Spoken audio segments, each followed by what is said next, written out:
Hey, it's another one. I'm filming it right after the last one. Cool. Still sick. Still feel like a dog shit. Like a dog took a shit. We're continuing where we left off with Elfin Lead. I've talked about this show before in a vlog that I feel like Elfin Lead, the popularity of it is that it's very much baby's first, like baby's first a number of things. Baby's first gore, baby's first like incredibly violent show, baby's first look into fucked up psychological things, and ergo baby's first quote unquote depth, which is what it was for me. I watched the show when I was 14, and while I thought parts of it were like I definitely didn't like the whole thing, I overall thought the show was okay because it presented me with stuff I'd like never thought about before, like some of the really dark shit that happens and the way that the characters are treated and stuff was like thought provoking for me when I was 14, and of course the insane turbo violence was a lot of fun. But this is one of those where the more I've looked back on it, the more I've been like, oh god, like that show is real trashy and dumb and like obviously just like a weird fetish thing for the guy who made it. Which everything else he's made has also been fucking awful. So like I wouldn't be surprised if I gave Elfen Lied like a 1 if I rewatched it, because even thinking about it in retrospect annoys me. Lucy is like the worst character of all time, and the show, everything else is also bad. So yeah, it's probably the worst show ever, but I understand why it's so popular because, like, I mean, it's mostly popular with high school kids, and it's again Babu's first. And I think there's a lot of people who have a soft spot for the show in retrospect because they haven't rewatched it and they remember liking it. But anyone I've talked to who's seen it again as an adult, like who liked it when they were younger, has been like, "Oh, like this is a travesty." Cardcaptor Sakura. This is one of my actual favorite anime. This is a 70 episode magical girl show, a adaptation of a Clamp manga by Studio Madhouse. I'm generally not a big Clamp fan. Including the actual manga of Cardcaptor Sakura, like I don't really like any of their manga. I don't really like their style. And their adaptations, I tend to like depending on like who did it. And Cardcaptor Sakura is probably the best adaptation of any of their work. Because it looks so solid and it's really well directed by Morio Asaka, who's an overall solid dude, and it's just so fucking pleasant. Like the characters are all just really good people who you want to see succeed and are fun to follow. The individual episode storylines are like not particularly memorable, but they're all well done. There's never like a bad episode. Sometimes it can be a little slow. Not every episode is as good as every other, but there is like an actual plot that develops over the course of the show. Really in the second half is when the plot gets moving, and it's somewhat juvenile, but there's some emotional stuff to it. There's some meaningful relationships. There's some more adult themes than you might expect in the long run. And like the way that things progress with all the main characters and their relationships is really satisfying in the end. So like yeah, it's just a fucking good show all the way through. It's extremely pleasant to watch, and the only reason I haven't watched it again is that it's 70 fucking episodes long, and it took me like I think I was marathoning it for a whole week, and I was just kind of like blissed out all the time because it's like the show again, it's pretty slow, so it just kind of puts you in this hazy like Cardcaptor Sakura. But again, I think it's just the fact that all the characters are so good natured that really draws me to a show like this. I tend to favor the kinds of shows where everyone is so good natured to the point that they're like self-sacrificing for each other, and it's definitely that type. So yeah, I'd give it probably a 9 out of 10 because it's really good. Eureka 7. This was my favorite anime for a long time.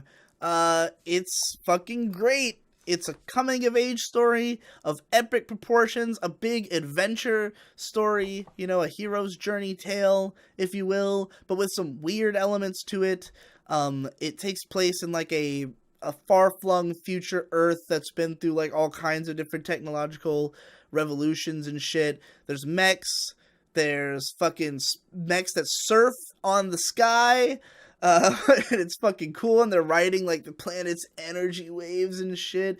It's got this interesting mix of like hippie philosophy and like urban culture where like everything is very like dance and hip hop oriented in like the way that people dress and the music in the show.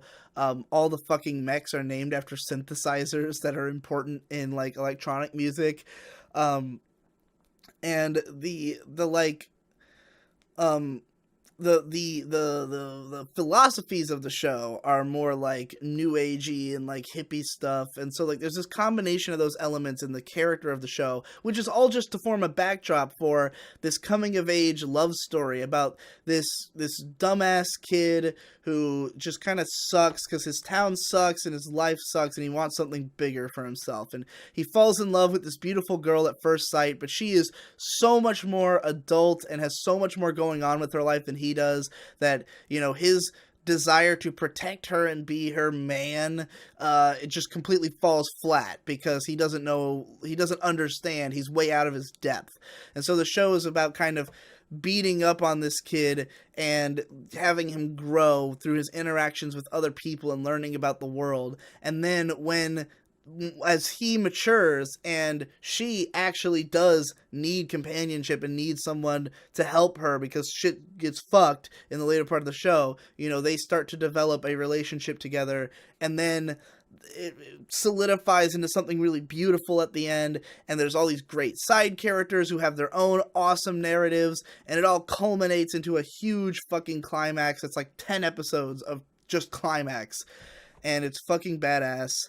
And, yeah, it's probably a 10 out of 10. I'd probably still give it a 10 if I watched it today, because just I got so excited describing it. You know, it takes a while to build up. It's a show that, you know, I bought into at an early point because of the aesthetics of it and just the like, sort of post-Ava, like, feelings I was getting from it and stuff like that. Like, I enjoyed it right from the start, but it is a slow burn in terms of like getting to like the characters and stuff. Like, everyone starts off as an asshole, and you really got to learn about these people to find out what's interesting about them. But like, goddamn, it's worth it. It's well worth the payoff. It's a great show. 10 out of 10. Gankutsuo. This is another really interesting one that I loved a lot when I first saw it. It's an adaptation of The Count of Monte Cristo, but a very loose one that's set like way the fuck in the future. It's got like interspace travel and shit like that. Just for the aesthetic, just so it can have like a mech fight at one point and like weird trippy visuals.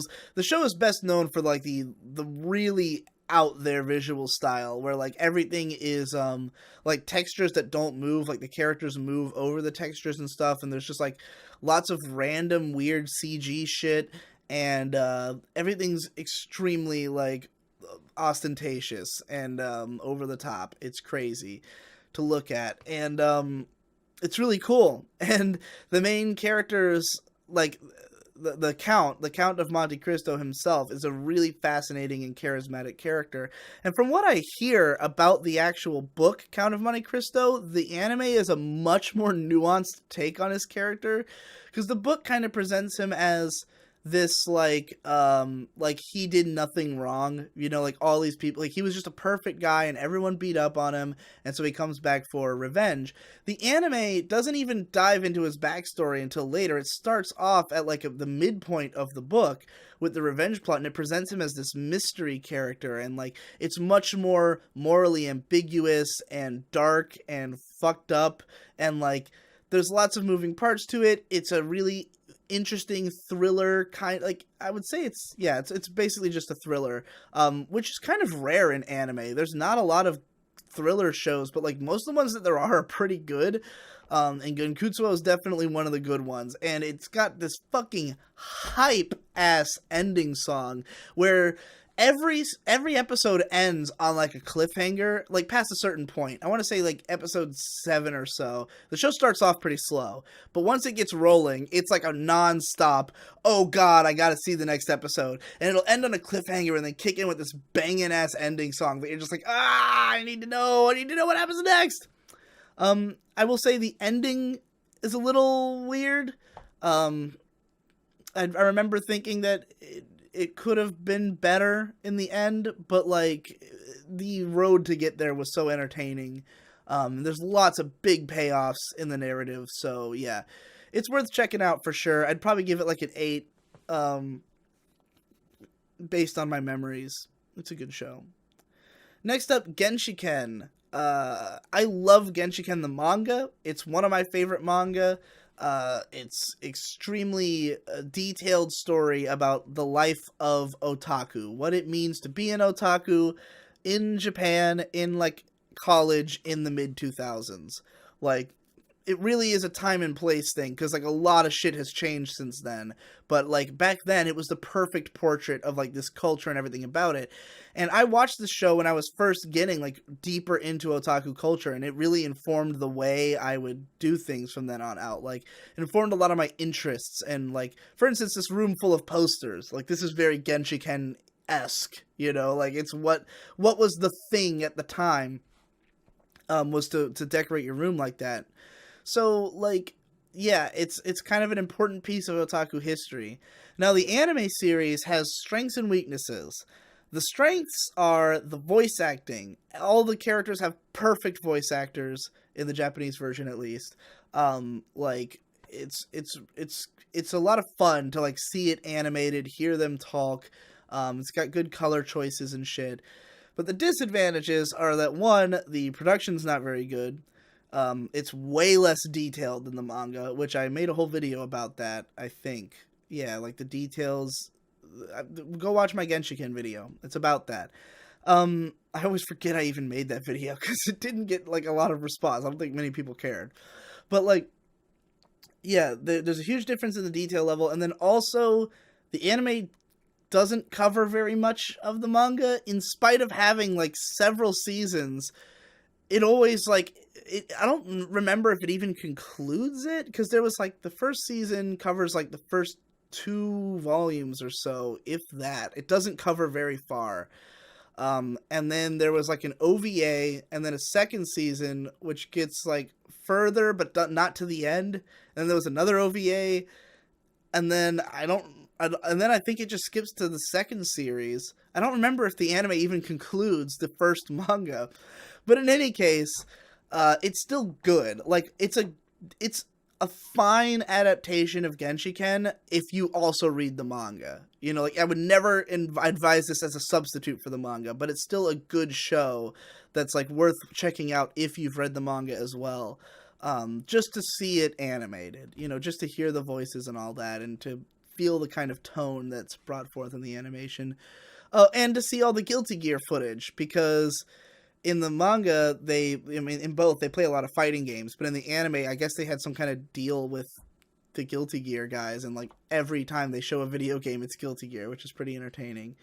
So yeah, I'd probably give it like a 7 or an 8. Like, I probably gave it an 8 back then. I wouldn't be surprised if I dropped it to a 7 now, just because, again, the manga is so much better, and why not just read that? The manga's a 10. 10 out of 10 manga.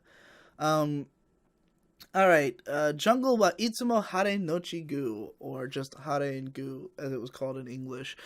I don't think I've actually seen every episode of this show. I just saw a lot of them multiple times. This show used to air on the Funimation network all the time, at a time when I had the Funimation network.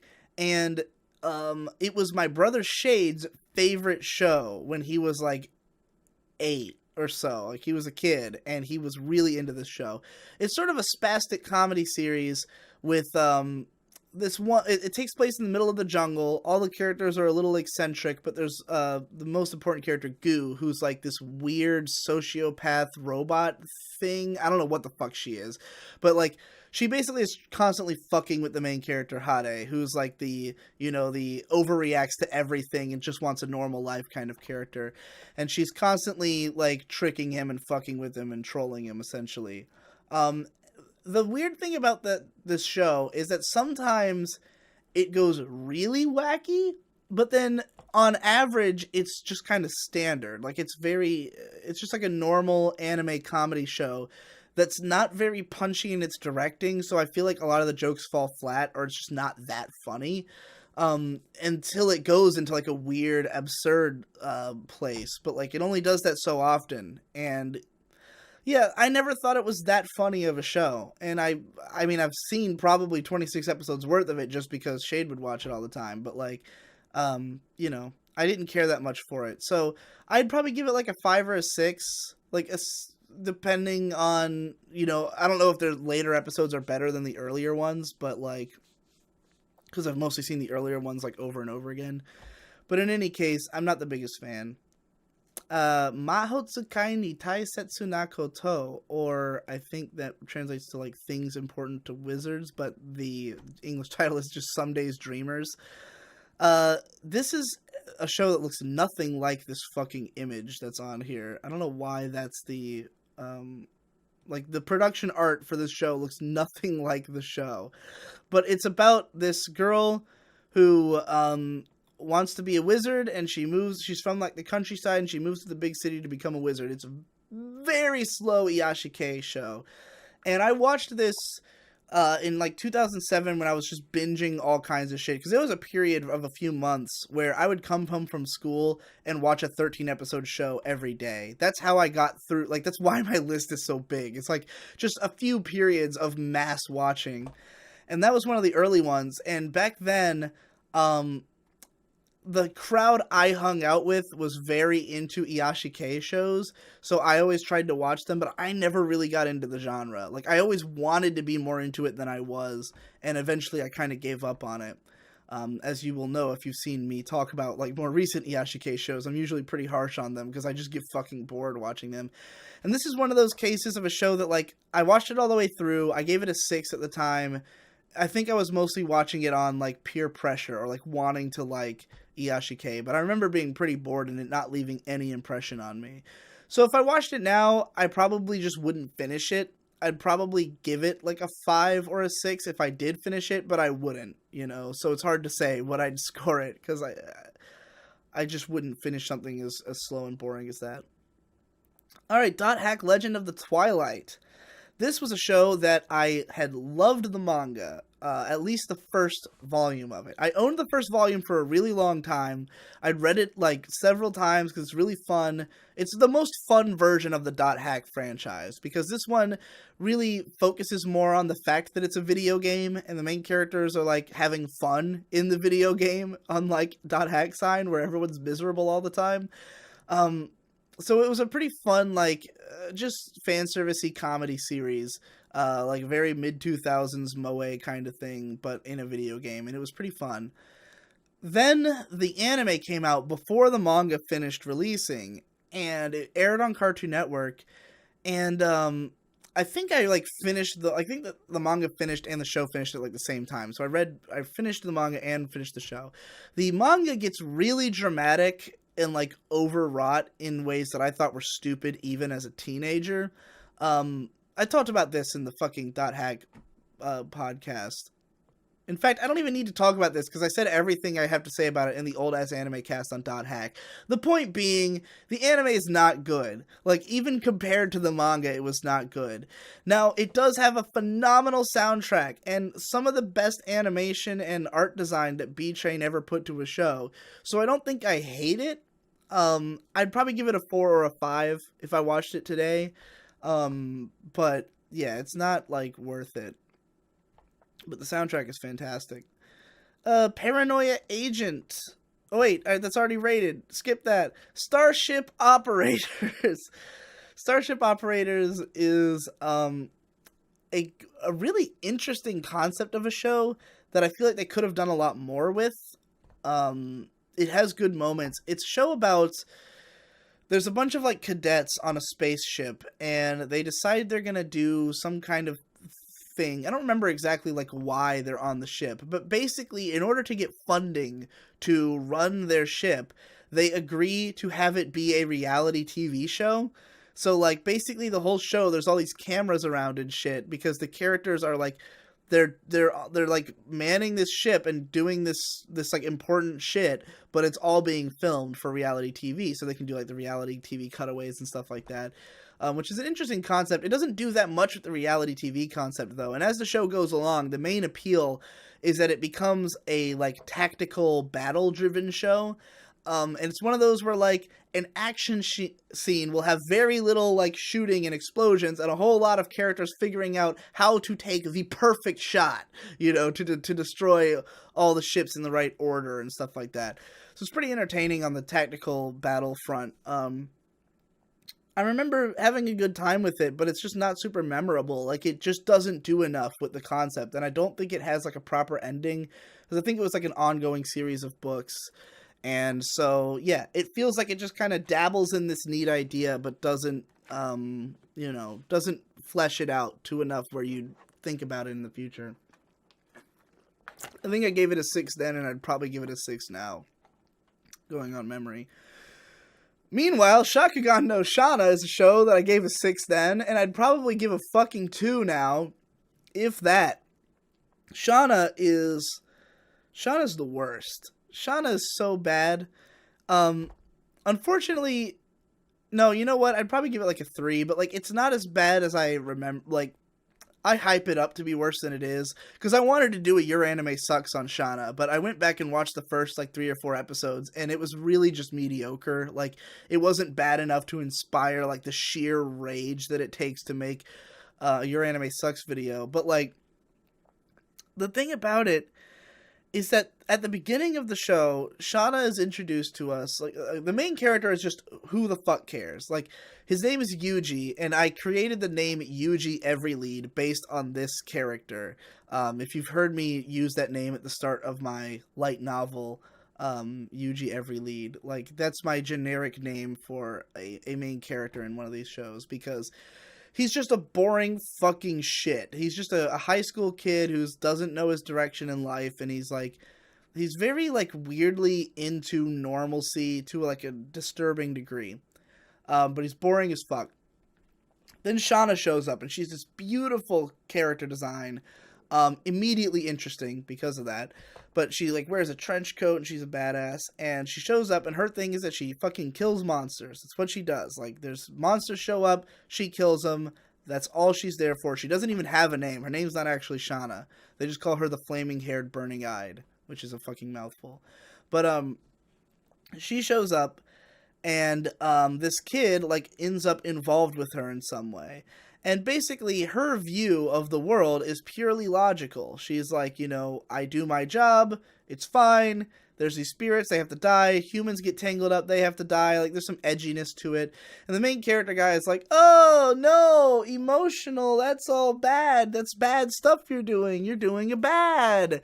And she's like, no, I'm not. This is just the way the world works. And he's like, oh, no, it's not okay for you to feel that way. I'm going to give you a name, and I'm going to fucking treat you nice so you fall in love with me. And then you're going to become a shit character for the rest of the show. And that's basically what happens. Shana just, like, because she's developing human emotions, essentially, and questioning the morality of her actions, she ends up becoming just, like, a fucking shit tsundere who, like, she's in love with him, but she won't admit it.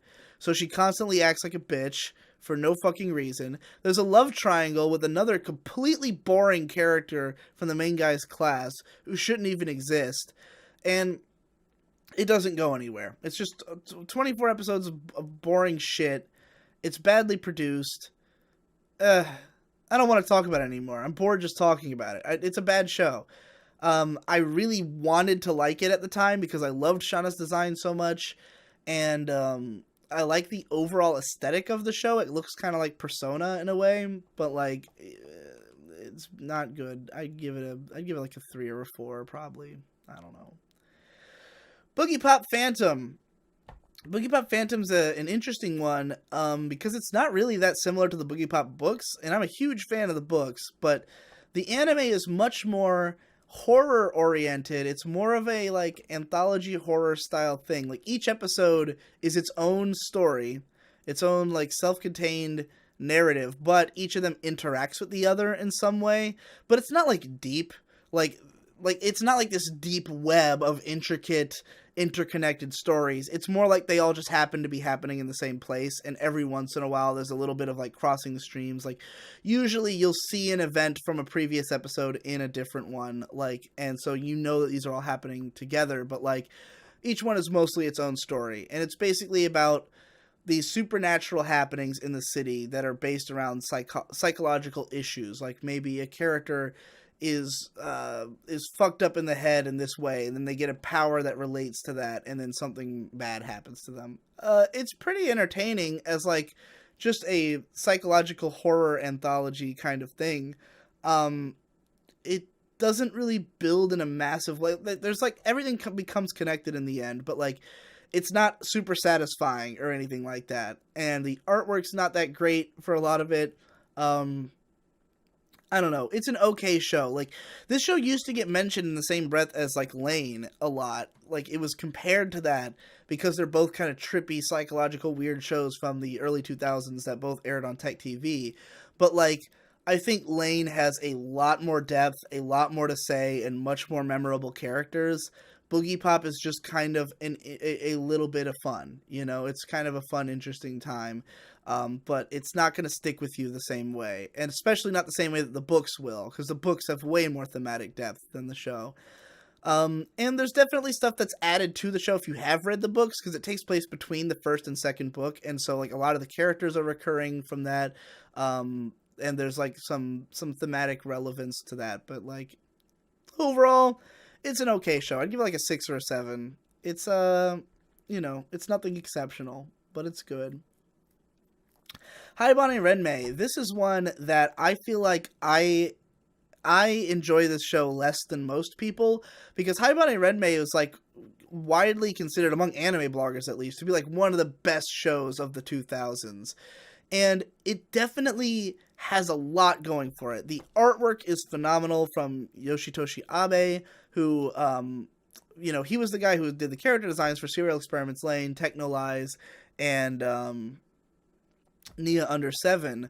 Like, he was involved in all those projects in a pretty big way, but Haibane Renmei is entirely his creation. He was doing it as like a self-published doujin series, and the guy who ended up directing the show loved it so much that he was like, dude, you should make this a show with me. And so Abe himself wrote the entire script of the show, and they made it into an anime. And like, there's lots of great stuff about it. The setting is really interesting. It takes place in like this weird sort of limbo town that's like very rustic and beautiful, full of these fun young girl characters who are all kind of struggling to find their place in this world and society. You know, they have no memories of their previous life. They just kind of woke up one day in this town. They grow wings and they have a halo, and they're like a weird angel class of people. Which the first episode, the scene of the girl growing wings is like this really interesting and like kind of gruesome scene that really sticks out in your mind. And the show develops like a dramatic storyline where like some really sad stuff happens, and it's a sad boy show. It's a good sad boy show, but like personally I was not that invested in the plot and characters, and the artwork is like, while the art design is beautiful, the actual like animation and shit is really inconsistent and all over the place, and sometimes it looks like shit.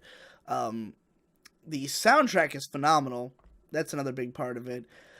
I just feel like, if you're someone who's into, like, sad stories, if you like shit like Anohana or something, like, this might be more up your alley if you really like the tearjerker stuff. Personally, I tend not to get as invested in that.